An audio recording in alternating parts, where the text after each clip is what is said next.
The next one, you just consider the problem. Okay, next is problem. There is a problem statement I have written. Which of the following will be, question is which of the, wait, I will read the question once.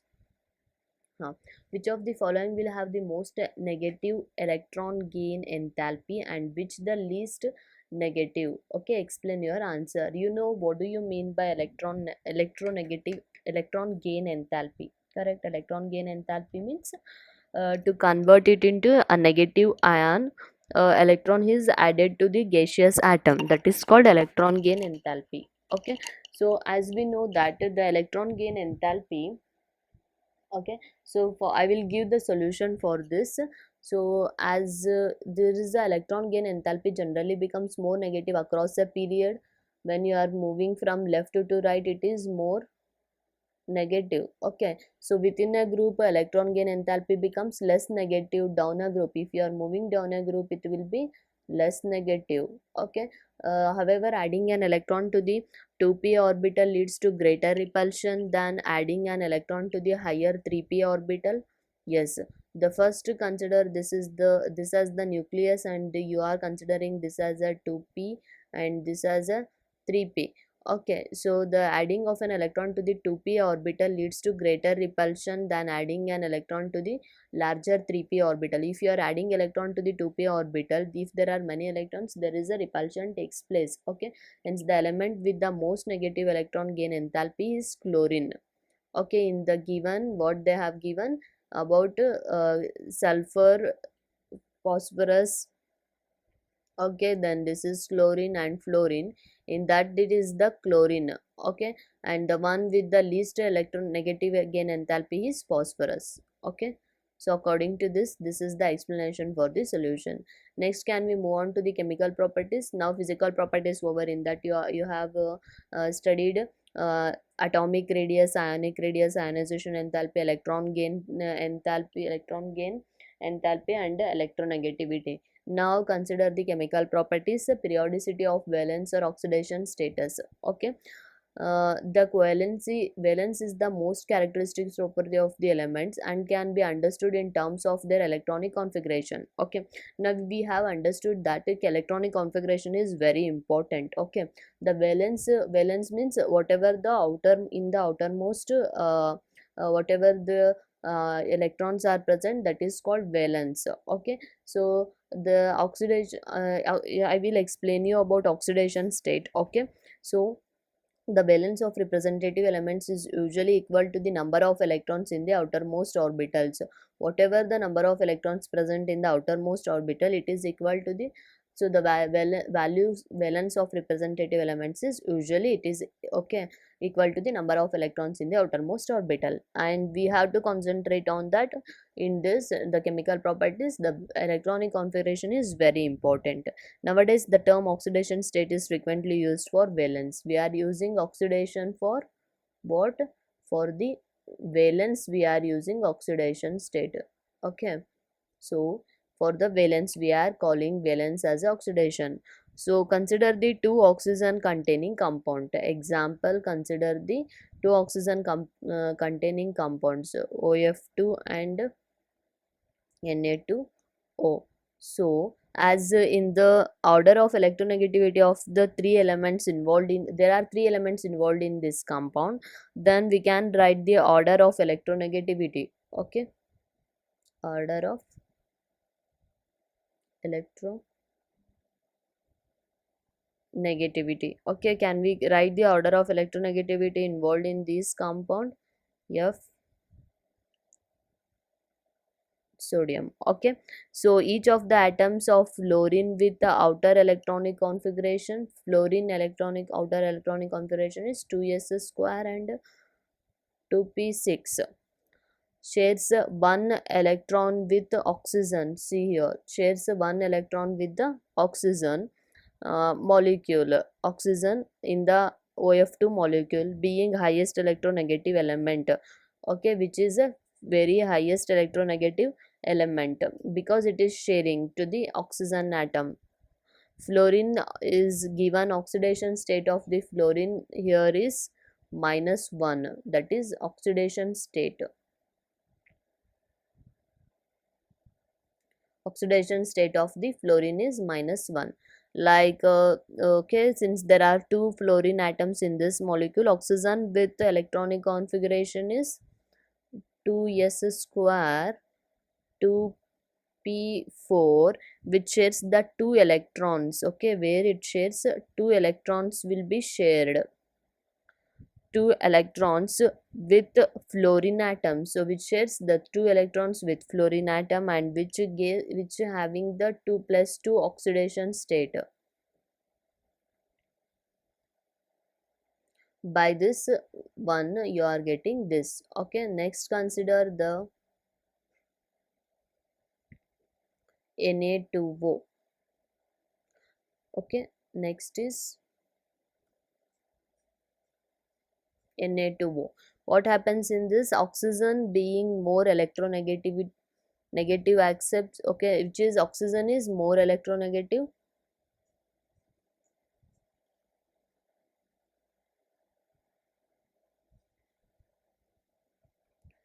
Electronegative, which accepts two electrons. Okay, so from the each of the sodium atoms, and the oxidation state which accepts, so that oxidation state here is -2. So on the other hand, sodium with electronic configuration, sodium electronic configuration last is 3s1, loses one electron to give the to the oxygen, which gains oxidation state of +1. Okay, so oxygen oxidation state is -2 and sodium oxidation state is +1.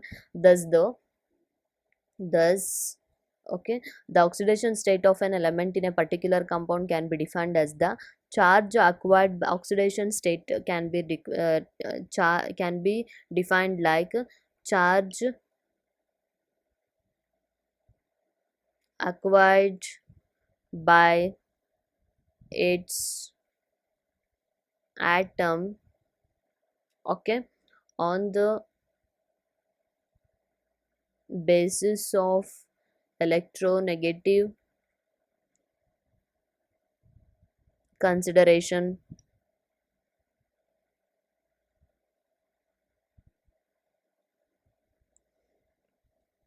from other atoms in the molecule. Okay, from other atoms in the molecule. Okay, I think you got the idea about the that is chemical properties, periodicity of valence or oxidation status. Okay, now so consider this as the group number of valence electrons, and this is the valence. Okay, next, this is also the periodic trends in valence of elements as shown by the formula of their compounds. Okay, this is formula of hydrides and this is the formula of oxides. Okay, next, can we move to the problem? Can we solve the problem? Okay, so using the periodic table, predict the formulas of compounds which might be formed by the following pairs of element, that is one silicon and bromium and aluminum and sulfur. Okay, so silicon is a group 14th element with a valence of 4, and bromine belongs to the halogen family with the valence of 1. So hence we can write like silicon and bromium mine. So silicon, which is having the 4, that's why borium it is having 1, so giving that 4 outermost electrons to the bromium, so which then it will give us. So this is the first one for this. Next, they have given aluminum, which belongs to 13th with valence of 3. Sulfur belongs to group 16 elements of valence 2, so that you are writing aluminum and sulfur like this. So the sulfur which is having 2, that's why it will lose its electrons to aluminum, and it gets the oxidation state. So aluminum, this is 3. Okay, this is about the problem solution for that problem. Okay, next, so there's anomalous properties of second periodic period elements. What do you mean by anomalous properties? Do you have any idea about anomalous properties? Okay, I will explain it now. The first element of each of the groups 1 and 2 consider. So the group of 1 and 2, group of 1 and 2, or it may be 13 to 17. Okay, so they differs in many respects. They differs.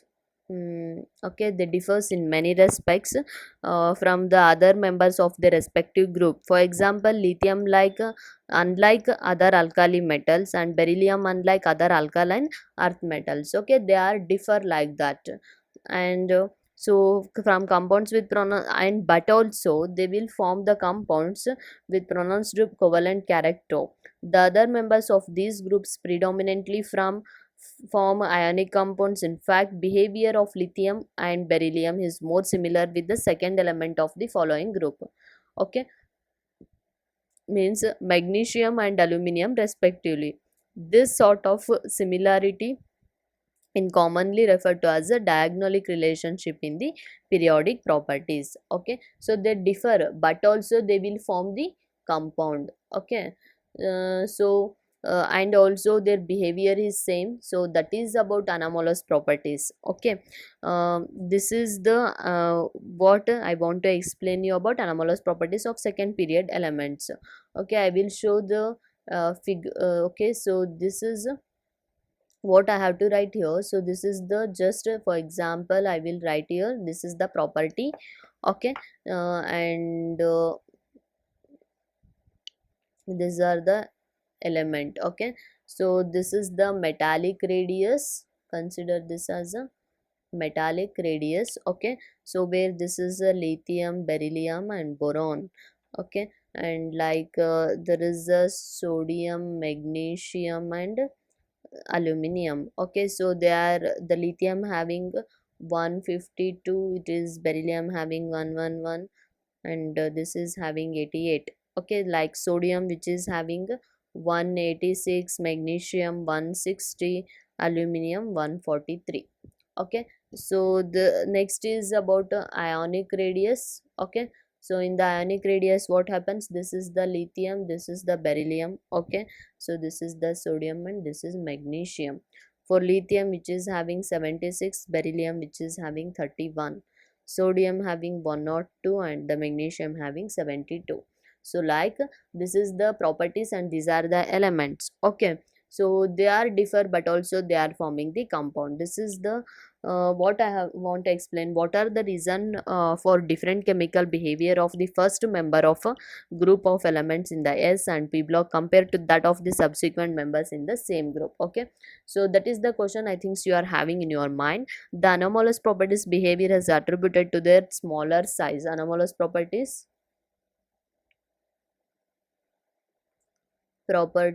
okay, which belonging to that of the smaller size.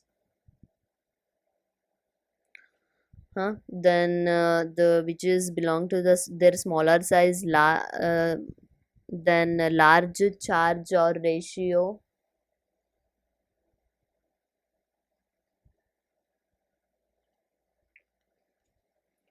Okay, large charge or ratio, then and high electronegativity of the element. Okay, high electronegativity of the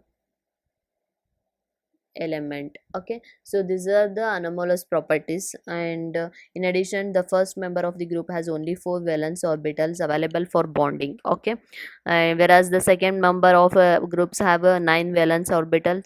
As a consequence of this, the maximum covalence of first member of each group is 4. Okay, so this is about anomalous properties. Next, can we move on to the next concept, that is periodicity trends and the chemical reactivity. Okay, so in this periodicity trends and chemical reactivity, um, we can observe that the periodic trends in certain fundamental properties such as atomic radii, ionic radii, ionization enthalpy, electron gain enthalpy and valence. So we know by now that the periodicity is related to electronic configuration. We know that is periodicity which is related to electronic configuration. Okay, so that is all chemical and physical properties are a manifestation of the electronic configuration of elements. We shall now try to explore relationships between those fundamental properties. Okay, of elements with their chemical reactivity. So we are considering with chemical reactivity all these properties. Consider the first one,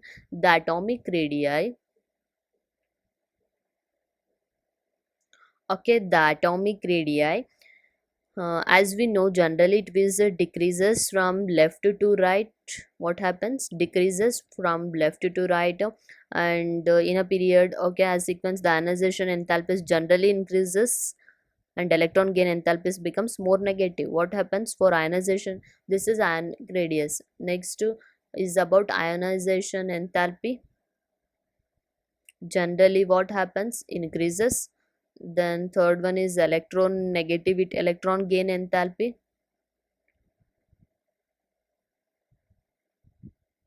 This is about increasing. Okay, electron gain enthalpy is more negative across the period, which is more negative across the period. Okay, in the other words, the ionization enthalpy of the extreme left ionization, here in the ionization enthalpy across the left, what happens in the period? It is least here, which is least, and which is very highest at extreme, very high it is at the right. Okay, rather so this results into high chemical reactivity at the two extremes and the lowest in the center. So here it is least and here it is high, so that the electronegativity is, so this is chemical reactivity is very high at the two extremes and which is low at the middle, at the center. So next, this is about the electronegativity. Thus maximum chemical reactivity, okay, the maximum chemical reactivity at the extreme left is exhibited by the loss of an electron. So here there we are getting the maximum okay, chemical reactivity. I have told that it is having maximum chemical reactivity at the extreme end. So why it is maximum? Because this is extreme left is exhibited by the loss of an electron. Okay, loss of an electron, leading to the formation of cation. So which is cation is formed at the extreme, then and at the extreme right, shown by the gain of an electron forming an here, which is forming forms anion. Okay, this property can be related with the reducing and oxidizing behavior of the elements. Okay, next is, however, here it can be directly related to the metallic and non-metallic character of the elements. Thus the metallic character of an element which is highest, next come to the which can be related to the metallic and non-metallic character. Okay, so which is highest at the, which is the does the metallic character, okay, which is extremely high, which is highest at the extremely left and decreases extremely highest at the extremely left and decreases and the non met. So see here at the left it will be very high, so again which will be decreases. Okay, so coming to the non-metallic character, increases with moving from left to right. So if you are moving means it will be increases, the non-metallic character will be increases. Okay, so uh, I will erase it again, so I will erase it. Okay, please copy this one, and I will write and erase it here. Okay, so the next I want to explain you that when you are moving from non-metallic, okay, when you are moving across a period, so while moving the left to right the period, so it will be increases. Non-metallic character will be, what happens, non-metallic character increases when you are moving across the period. The chemical reactivity on the element can be best shown by its reactions with oxygen and halogens. Okay, here we shall consider example, consider the reaction of the elements with oxygen only. Elements on the two extremes of a period easily combine with oxygen, okay, to form the oxides. Two extremes period where there are the two extremes are present, so here they are ready to form oxides. Okay, the normal oxide formed by the element on extreme left is most basic. Normal oxide formed, normal oxide formed at by the element at left, so that is called basic, most basic. Left is most, okay, that is most basic normal oxide, whereas that formed by the element on extreme right, this is at left. Okay, so where there is a right, if they are forming okay, the basic, where the most that is most acidic,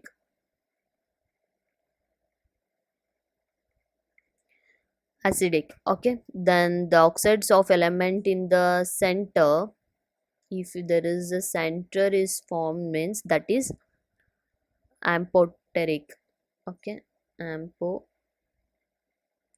I will write the most basic example, Na2O. For most acidic, Cl2O 7. Then most at means amphoteric oxides behaves as okay, so that is teric or neutral, amphoteric or neutral. Example for this, CONO N2O. Okay, so these are the oxides, how they are formed at extreme right, left and right, and then at the center. Okay, so where the amphoteric oxides behaves as acidic with bases and basic with acids.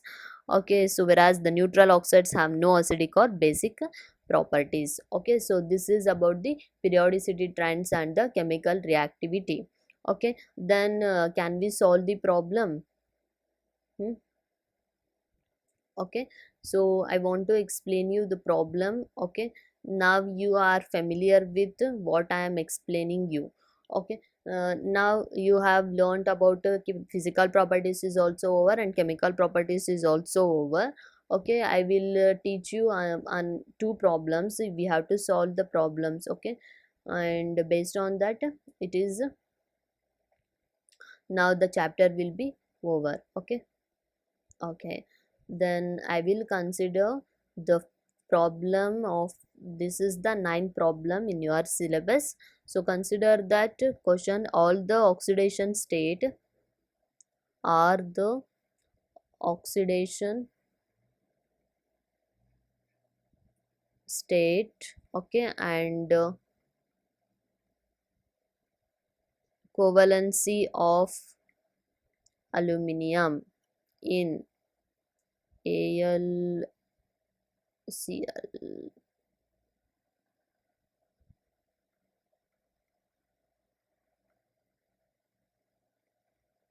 or the oxidation state and covalency of aluminium in this.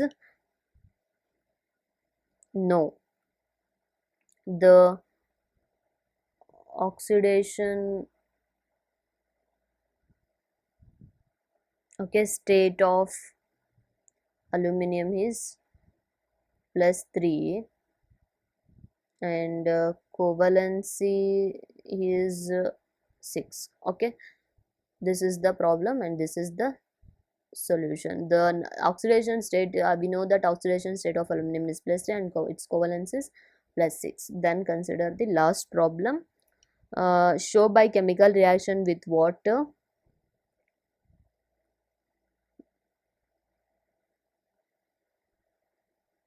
chemical reaction with water that Na2O is the basic oxide and Cl2O5 is an acidic oxide. Okay, so solution, Na2O with water forms a strong base, where Na2O which forms water forms a strong base, plus when it is reacted with water which gives 2NaOH, which gives strong forms a strong base. Okay, so when Cl2O5, which is reacted with water, so which gives a strong acid, 2HlClO4. Okay, their basic or acidic nature can be quantitatively tested with litmus paper. Okay, so and as you studied about, next is the chemical into chemical properties, anomalous properties of second period elements is over. Okay, periodicity trends and chemical properties is also over. So this is where the periodicity of periodic trends and chemical reactivity. Okay, so that is the last concept in this chapter. So this is the last concept. Thank you.